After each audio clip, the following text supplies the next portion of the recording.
What is up, YouTube? It is your boy ZgAmpz here, coming at you with a this is actually my first competitive gameplay on my channel. I know I've had a bunch of competitive commentaries, and you guys really liked those. And so I just decided to, give you guys a gameplay of competitive for me. This game's been going pretty well competitive-wise. This is a dubs 2v2 match on game battles. We're playing, I'm not sure, we're playing Gunchi and somebody else. But in this commentary, I'm going to be talking, or I'm going to be continuing my high times with Ampz. This is going to be the second episode. You guys seem to enjoy the first episode, so I'm going to just continue that. Even if you don't like it, you don't have to watch it, but I feel like a lot of people like this, and it's a pretty funny story and a good idea for a series. So me and a few of my friends were in my truck, and we just left school. We were trying to figure out somewhere to go chill, and we were driving around. We decided to go to this kind of country club area. It was fairly safe. It was a rainy day. We didn't think anybody would be out, and you have to have like a little gate card to get in through the gate. And so we got in through the gate. We go and we park in the back corner, like we always do. No one's there. Doesn't seem sketchy. We're good with the whole scene. We're good with everything that's going down. So we pull everything out. We're getting ready to, do our little thing. And so we're sitting there probably for about 15-20 minutes listening to music, windows kind of rolled down, just talking, having a grand time.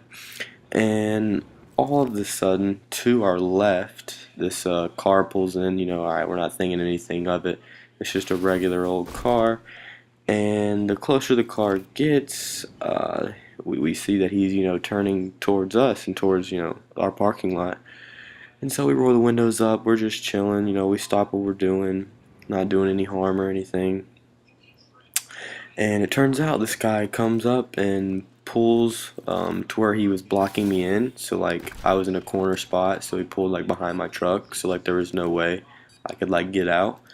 And he gets out of his car, and everybody starts telling me, go, go, go, get the fuck out of here, like we gotta dip, man. And I was like, nah, that's not a good idea. I would hit his car. That's a whole situation I don't want to have to deal with.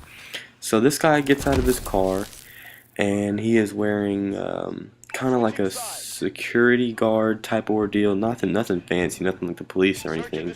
But he's the security guard for the CC, the country club place. And so at this point in time, we are all freaking out. Everybody's sketching out. We're like, oh, we're going to jail. Shit's about to go down. And so he walks up to my door. I'm driving. This is my car. And he gets his little flashlight thing out, and it wasn't dark or anything, so he didn't need his flashlight. He was just being a dick. But he gets it out, and he taps on my window, and oh my god, this kid just got raped. But yeah, he taps on my window. I roll my window down, and there's smoke, coming out all the windows. I mean, it was all releasing. That was the first time we rolled down the windows for the day, and there's smoke hitting Cloud 9's hitting Mr. Security Guard in the face, and he's like, well, what are y'all boys doing back here? And I told him that we were just listening to music and enjoying our day. And the security guard really didn't like my answer. It was kind of sarcastic. I was fairly mad at this point, because I thought this was a safe location, and clearly it was not. We got Mr. Barney Pfeiffer over here rolling the parking lot.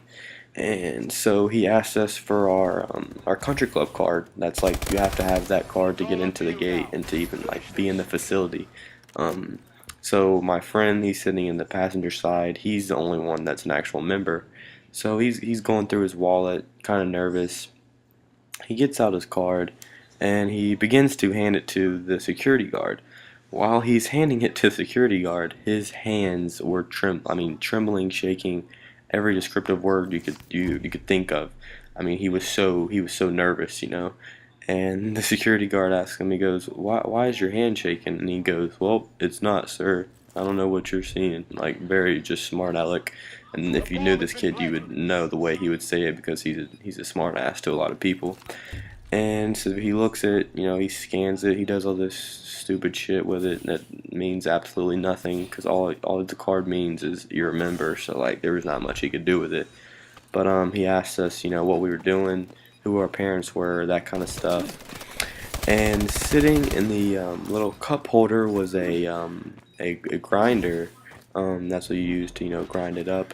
And the grinder, the actual shape of the grinder was a like a Budweiser bottle, like a little can, and so it looked like a beer. And so he asked us if there was any drugs or alcohol in the car, and I mean clearly there was, and we were all like, no sir, there's nothing. And then I started to put my hand over the little cup holder thing so he couldn't see it, and it actually worked. He didn't end up seeing that, but I think if he saw that, he would have fucked us for sure. But yeah, he stood there and talked to us for a good solid, 10 minutes, and we were all just sketching out. We thought we were going to jail. I mean, we were ready to freaking pull a Grand Theft Auto, hit this nigga's car and dip. Like, we were all planning it out.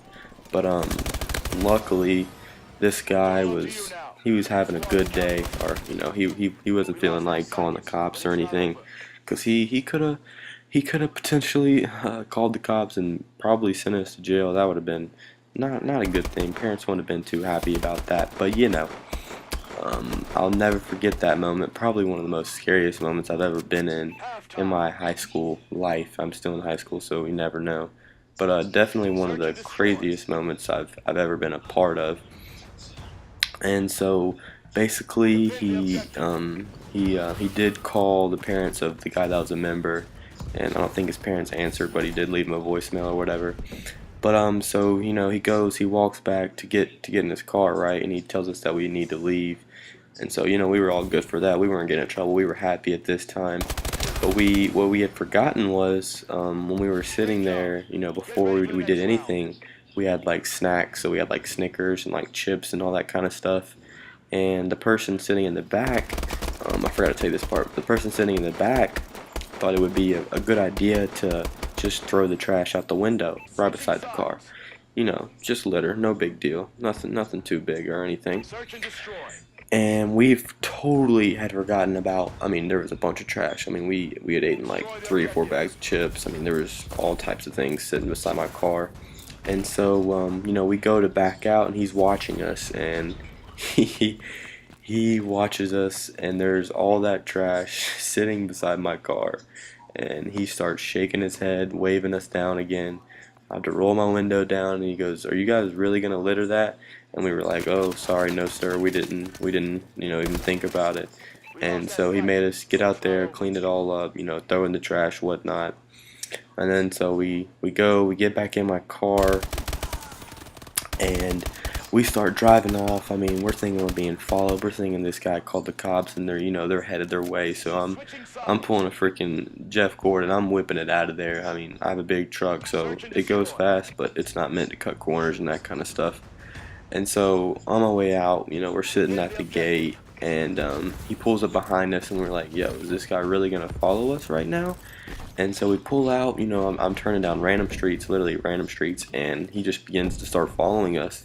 And he followed us until we were out of the whole like country club like region, like the whole area. He followed us out until like we were completely gone, and we literally thought he was gonna follow us like to our house to like tell our parents. But yeah, definitely one of the stupidest, craziest things I've done when I've been under the influence. I'm gonna call it that.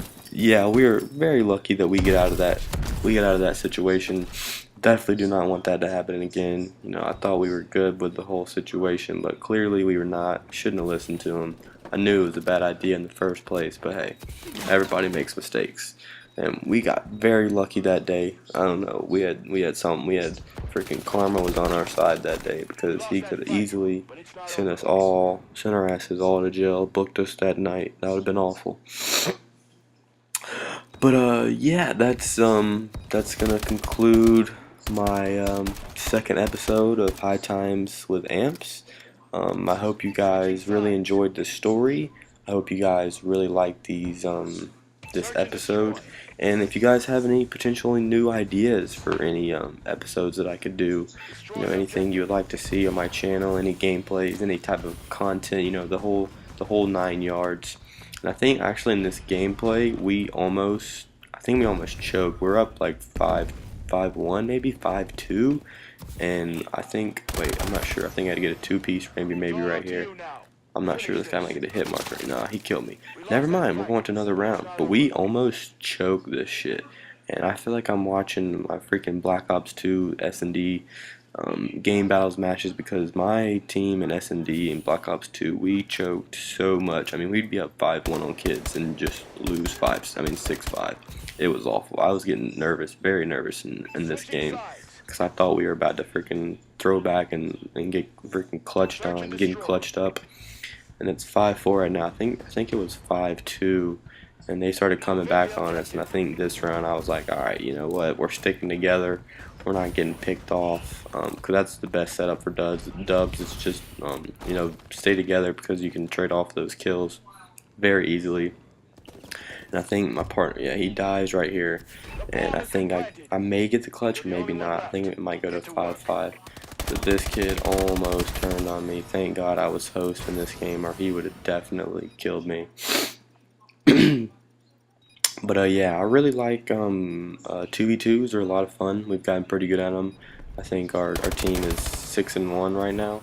But yeah, there's the final kill. So we win the match 6-4. I think I go 12-5, so pretty good for dubs. But yeah, this will conclude this episode of High Times with Amps and YouTube. We'll see you later.